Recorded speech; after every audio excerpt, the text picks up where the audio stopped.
नगर कक्षा नवम की हिंदी आचार्य श्रीमती पूनम तिवारी बोल रही हूँ। आज हम पाठ 4.1 सूरज टगलत है पढ़ेंगे।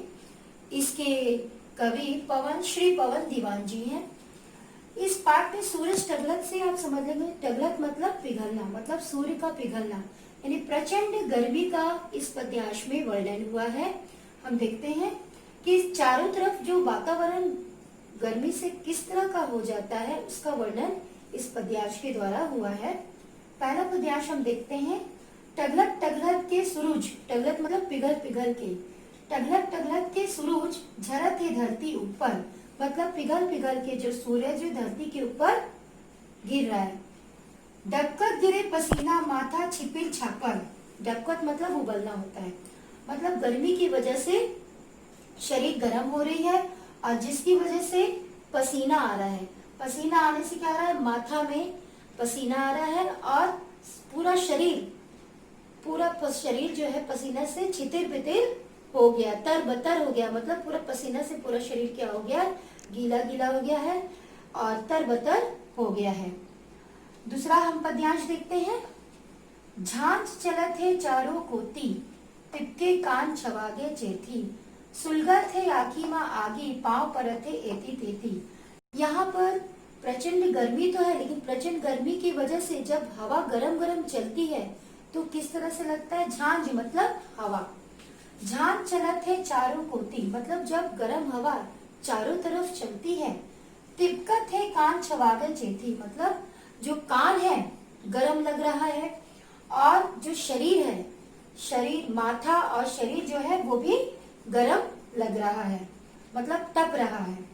सुलगत है आखी माँ आगी, मतलब इस गर्मी की वजह से जो आंख भी है वो गरम गरम लग रही है। पांव परत है एती तेती, एती तेती मतलब इधर उधर, गर्मी की वजह से बेचैनी हो रहा है शरीर, आंख भी जल रही है और जो पैर है, पांव मतलब पैर, पैर भी जो है गर्मी की वजह से इधर उधर पड़ रहा है। अब हम तीसरा पद्यांश देखते हैं। यहाँ पर जो पानी लेने के लिए जाती हैं औरतें, तो उनके पैर में छाले पड़ जाते हैं। तो देखिए किस तरह से बता रहे हैं। भरे पलपला जरे भोगरा, भरे पलपला मतलब नदी है, पोखर है, पानी वाली जगह है ना। तो भरे पलपला जो भरा हुआ जो पानी है, जरे भोबरा, भोबरा मतलब तपिश गर्मी, फोस पड़ गए गोरमा, फोरा पड़ गए गोरमा। कहने का मतलब है कि इस गर्मी में चलते चलते क्या पड़ गया है, छाला पड़ गया है। फिंगेसर ले रेंगत रेंगत पानी मिलिस फोरमा, मतलब कि फिंगेसर एक जगह है, उस जगह से चलते चलते, रेंगत रेंगत मतलब चलते चलते पानी लेने के लिए कहाँ आई, पोर जगह पे आई और चलते चलते उनके पैर में क्या पड़ गया, छाला पड़ गया। अगला हम पद्यांश देखते हैं चौथा। नदिया पातर पातर हो गए, नदिया पातर पातर मतलब पतली पतली, इस गर्मी की वजह से जो नदियां बहुत भरी रहती थी पानी से, अब वो सूखकर पतली पतली उसकी धारा हो गई है। तरिया रोज अटावत है, तरिया मतलब तालाब, तालाब रोज क्या रहा, अटावत मतलब होता है सूखना, तरिया जो है इस गर्मी की वजह से सूखते चला जा रहा है धीरे धीरे।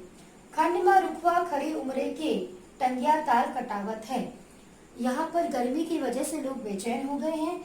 तो जहाँ टंगिया मतलब होता है काटने वाला, तो यहाँ पर क्या कर रहे हैं कि पानी की तलाश में लोग पेड़ के नीचे मतलब गड्ढा खोद रहे जमीन में और वह पानी की खोज कर रहे हैं। अब हम पांचवा पद्यांश देखते हैं।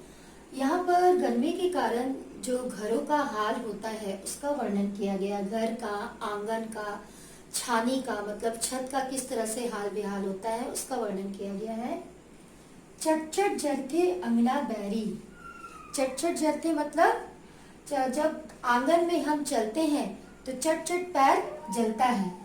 तावा बन गए छानी, छानी मतलब खप्पर, जो घर के ऊपर की जो छत होती है इसको छानी बोलते हैं।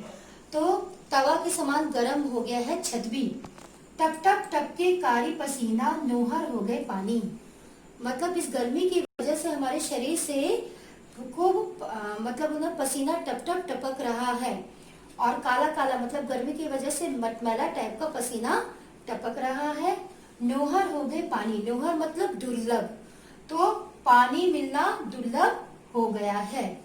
उसी तरह अब हम अगला छठवां पद्यांश देखते हैं। साय साय सोखत है पानी अब्बर मुंह चुपियावे, कुंवर उठमा पपड़ी पर गे सिट्ठा सिट्ठा खावे। यहाँ पर गर्मी की वजह से जो चेहरे पर असर पड़ता है उसका वर्णन किया गया है, होंठ पर जो असर होता है उसका वर्णन किया गया है पानी के बिना।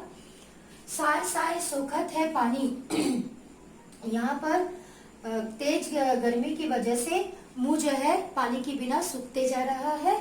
अब्बर माँ चुपियावे वे मतलब कि जो पानी की वजह से मतलब पानी नहीं मिलने की वजह से गर्मी की वजह से मुंह सूखते जा रहा है। कुंवर उठमा पपड़ी पड़ गए मतलब कि जब पनिहारी जो पानी भरने के लिए जाते हैं उस गर्मी की वजह से क्या होता है, पानी ना मिलने की वजह से गर्मी की वजह से क्या होता है, उनके जो होंठ है, कोमल जो होंठ है उसमें पपड़ी पड़ने लगी है गर्मी की वजह से। सिट्ठा सिट्ठा खावे कुछ भी खा रहे हैं तो स्वाद नहीं लग रहा है क्योंकि बिना नमक के मुंह का स्वाद नहीं लग रहा है और सीठा सीठा लग रहा है। अब हम सातवां पद्यांश देखते हैं। यहाँ पर भी गर्मी का वर्णन हो रहा है। चारों कोती फूके आगी मतलब चारों तरफ गर्म हो रहा है मतलब गर्मी पड़ रही है। तन्मा बरगे भुर्रा पूरा शरीर जो है गर्मी की वजह से तपने लगा है, जलने लगा है। खड़े मझनिया बैरी लागे, खड़े मझनिया मतलब बीच दोपहरी, बैरी मतलब दुश्मन। खड़े मझनिया बैरी लागे सबके छाड़िस धुर्रा मतलब भरी दोपहरी में ये जो गर्मी है ये हम सबकी क्या हो गई है, दुश्मन जो हो गई है। ये जो दोपहर की जो गर्मी है हम सभी के लिए क्या हो गई है, दुश्मन होगी। इसकी वजह से पूरा शरीर तप रहा है, गर्मी लग रही है और बेचैनी हो रही है। इसलिए ये जो बीच दोपहरी की जो गर्मी है हम सभी के लिए बहुत बड़ी दुश्मन है, बैरी है। अगला हम पद्यांश देखते हैं आठवां। डामर ललक ललक ले टीपे, डामर आप लोग जानते हो जो रोड में बिछता है काले कलर का चिपचिपा पदार्थ होता है रोड बनाने के लिए। लस लस लस लस लस लस बैठत है। जब डामर भी क्या हो रहा है गर्मी की वजह से, डामर भी गर्मी की वजह से क्या हो रही है, पिघल रही है। वो रोड में जो बिछी हुई डामर है वो पिघल रही है। पिघलने से क्या हो रहा है, उसका जो चिपचिपा पदार्थ है, गीला है, लसलस, जब उसमें चलो तो चलने से क्या होता है, पैर जो उसमें लसलस पदार्थ में चिपकता है। नस नस बिजली तार बने हैं, अंगरी अंगरी ऐठत है मतलब इतनी गर्मी पड़ रही है कि पूरे शरीर की जो नस नस है बिजली की गर्मी की वजह से बिजली की तार के समान लग रहा है, बिजली की तार बने हुए हैं। मतलब इतनी गर्मी है कि शरीर का जो नस नस है वो तप रहा है, गर्म हो रहा है, बिजली के समान तप रहा है। अंगरी अंगरी ऐठत है, इस गर्मी की वजह से पूरा जो शरीर है, अंग प्रत्यंग जो है, पूरा शरीर क्या हो रहा है, अकड़ रहा है। अब हम नौवां पद्यांश देखते हैं। यहाँ पर काम करने वालों का वर्णन किया गया कि ग्रीष्म काल में जो काम करने वाले जो मजदूर होते हैं, जो पत्थर तोड़ते हैं, उनकी क्या दशा होती है उसका वर्णन किया गया है। लकर लकर में कैसे रेंगो मतलब लकर लकर मतलब जल्दी, जल्दी जल्दी में कैसे चलूं। धकर धकर जी लागे मतलब कि मैं जल्दी जल्दी कैसे चलूं, और धकर धकर जी लागे मतलब बेचैन जो जी होता है, धड़कन तेज हो जाती है उसकी, उसका जो जी है, हृदय जो है, धड़कन तेज हो जाती है और सांस फूलने लगती है। और क्या, सांस फूलने लगती है, धड़कन तेज हो जाती है। हकर हकर के पाथर फोड़ो मतलब कि जोर लगा के पत्थर फोड़ रहा हूँ, दम लगाकर। हर हर के दिन आगे मतलब कि किसी तरह बेचैन हूँ गर्मी से और हकर हकर करके मैं व्याकुल होकर मैं पत्थर फोड़ रहा हूँ इस गर्मी से तपते हुए। हर हर के दिन आ गए मतलब भोले शंकर के दिन आ गए, मतलब उस वक्त भोले शंकर के दिन आ गए मतलब हवा का जो एक बवंडर होता है, एक भूत का दिन आ गया है। उस तरह से कहा जा रहा है कि भोले शंकर का दिन आ गया है। हम 10वां पद्यांश देखते हैं।